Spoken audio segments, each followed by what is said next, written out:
हर चीज़ को इसकी ज़िद से तोड़ा जा सकता है।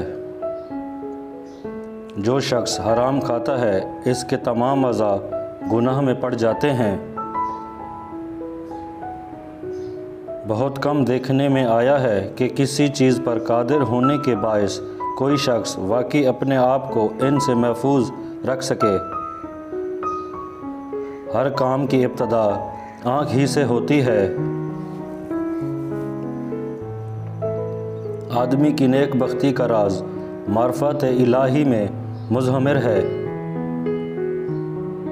जिस चीज़ की मार्फत हासिल हो जाए वो चीज़ जिस कदर अजीम और अफजल तर होगी इतना ही लज़्ज़त भी ज़्यादा होगी।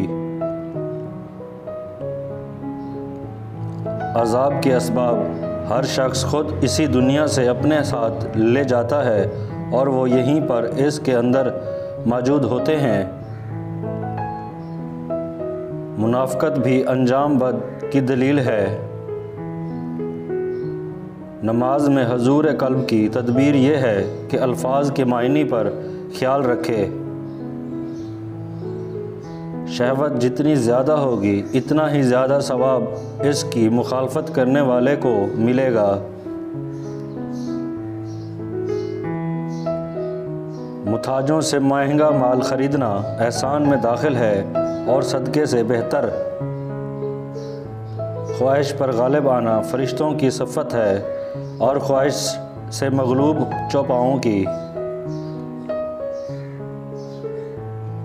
तकलीफ़ की ज़्यादती मोहब्बत की कमी का बायस बन जाती है।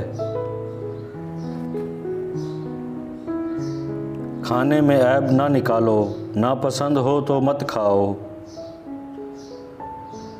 गरीब मेहमान आ जाए तो कर्ज़ लेकर भी इसकी तकालीफ़ करो।